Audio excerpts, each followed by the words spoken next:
Welcome to my channel. Please consider subscribing, liking and sharing. How Prince Mwangi outsmarted the village thief. In the heart of Mabumbaland, where Wi-Fi signals are as strong as the king's decree, Prince Mwangi had a problem. The village was plagued by a cunning thief who could outwit even the sharpest minds. Determined to put an end to the thief's antics, Prince Mwangi declared, "Father, let me handle this. I shall disguise myself as the poorest man in the village and catch this thief." The king, dressed in a modern Ankara outfit, nodded in agreement, trusting his son's clever plan.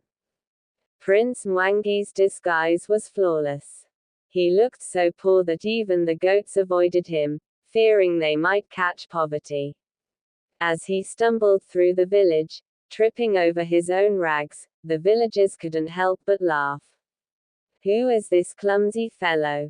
He looks like he wrestled with a dustbin and lost," they jeered. Setting up a small, shabby hut on the edge of the village, Mwangi knew he was ready for his mission.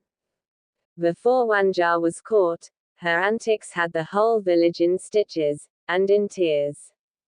Her favorite target was Otieno's prized chicken. "My prized chicken. Where did it go?" Otieno would cry, chasing after his missing bird. Unbeknownst to him, Wanja was hiding behind a bush, holding the chicken and whispering, "Hush now, little clucker. You're coming with me." The second Wanja's favorite target was Mama Amina's maize field. She was so sneaky, even the scarecrow couldn't keep up. One morning, Mama Amina woke up to find her maize field empty. "Who would dare steal my maize? It's as if it grew legs and walked away," she exclaimed. Meanwhile, Wanja was dragging a sack of maize, slipping and sliding as the sack burst open, spilling maize everywhere. "So much maize, so little time," she chuckled. Next target was Kofi's vegetable garden. Wanja's creativity knew no bounds. Kofi discovered his carrots replaced with toothbrushes. What kind of thief replaces vegetables with toothbrushes? He wondered aloud. From a distance, Wanja laughed. "Well, at least now you can have clean teeth while you search for your carrots." Wanja's love for mischief didn't spare the village laundry either. The village women were hanging out the colorful clothes to dry when Wanja turned the laundry lines into her personal fashion show. Sneaking through the lines, she grabbed clothes and tried them on.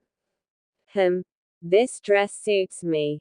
Oh, and this shirt will be perfect for my next heist," she mused, leaving the women bewildered to find their clothes missing and Wanja strutting around in a mix of the garments. The busy village market wasn't safe either. Elder Juma, a pot vendor, scratched his head as his pots disappeared one by one. "I'm sure I had 10 pots here," he said, perplexed. Wanja, balancing pots precariously on her head, hands, and feet, sneaked away, muttering, "Careful, careful, almost there." Elder Juma looked around bewildered as Wanja disappeared around the corner.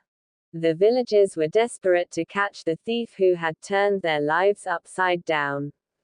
Gathering in the village square, they brainstormed hilarious ideas. "Maybe we should dig a giant pit and cover it with leaves," suggested one villager. "How about we all dress up as scarecrows and scare her away?" proposed another. Prince Mwangi, in disguise, listened intently, ready to set his own clever trap. Mwangi set his trap, hoping the thief would take the bait.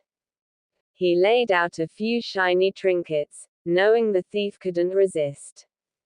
As night fell, Mwangi hid, peeking through a crack in his hut. "Tonight, I'll catch the rascal who's been troubling our village," he whispered to himself. A shadowy figure approached the trinkets, unaware of the trap. As the thief, A beautiful woman named Wanja reached for the trinkets. She was caught in Mwangi's trap. Struggling, Wanja cried, "What is this? Who dares to catch me, the queen of thieves?" Mwangi stepped out of his hiding place, grinning. Surprise! The poorest man in the village is actually the prince. Wanja's shock turned to laughter as Mwangi revealed his true identity. Impressed by Mwangi's cleverness, Wanja decided to reform and join him in protecting the village. "You caught me fair and square, Prince. From now on, I'll use my skills for good," she declared. The villagers, in their finest clothes, celebrated the capture of the thief. "Who knew our poorest man was the prince in disguise?" One villager marveled. "And who knew the thief would become our protector?" Another added. Mwangi and Wanja, now partners, stood together as the village cheered. A grand celebration was held at the palace, with Mwangi and Wanja dressed in elegant Ankara outfits. The king, proud and happy, toasted to his son and the reformed thief.